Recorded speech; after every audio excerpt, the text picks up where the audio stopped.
বন্ধুরা আজকে দেখাবো বাটা মাছের সর্ষে ঝাল। কড়াইতে তেল দিয়ে দিয়েছি, তেল একটু গরম হোক। এই যে বাটা মাছ, একটু হলুদ দিয়ে দিলাম আর লঙ্কা গুঁড়ো আর অল্প একটু লবণ দিয়ে একটু মাখিয়ে নিই। একটু সর্ষের তেলও দিয়ে দিলাম।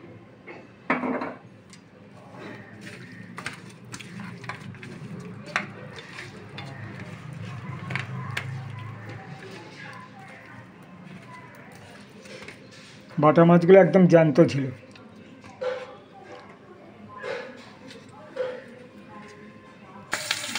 একটু হালকা ভাবে ভেজে নিই।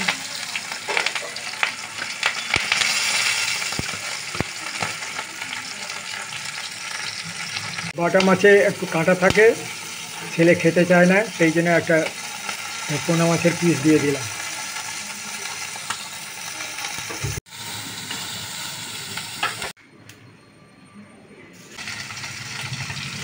বন্ধুরা, বাটা মাছের সর্ষে ঝালে বেগুন দেবো, তো বেগুনগুলো কেটে রেখেছি, সঙ্গে পেঁয়াজ কুচি, লঙ্কা কুচিও রেখেছি, আর এখানে সাদা সর্ষে এবং কালো সর্ষে রেখেছি, পেস্ট করে নেব। আর এটাতে আছে কুমড়ো বিচি, ওটাও পেস্টের সময় একসঙ্গে দিয়ে দেবো।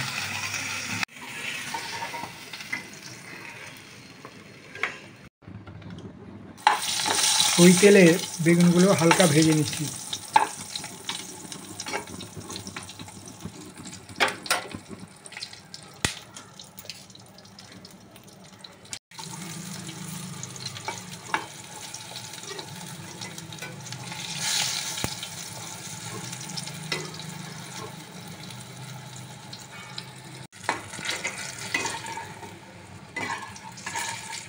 বেগুনগুলো ভাজা হয়ে গেছে, এটা নামিয়ে নিচ্ছি।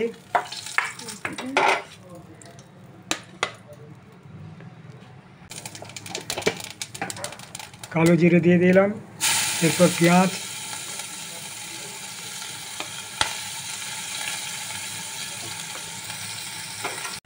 এবারে টমেটো কুচিগুলো দিয়ে দিলাম, দিয়ে হালকাভাবে একটু নাড়াচাড়া করে নিতে হবে। এবারে হলুদ গুঁড়ো দেব, লঙ্কার গুঁড়ো,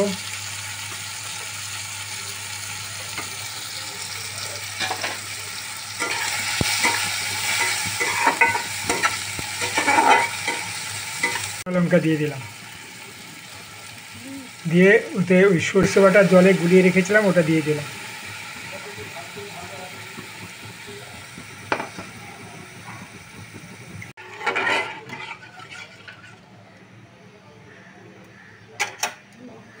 জলটা একটু ফুটে যাক,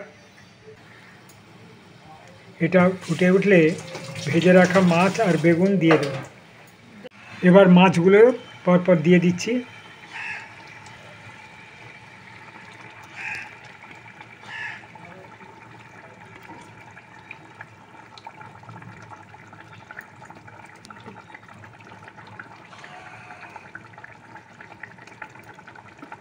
এভাবে সাঁতলানো বাটা মাছ ও বেগুন দিয়ে দিলাম।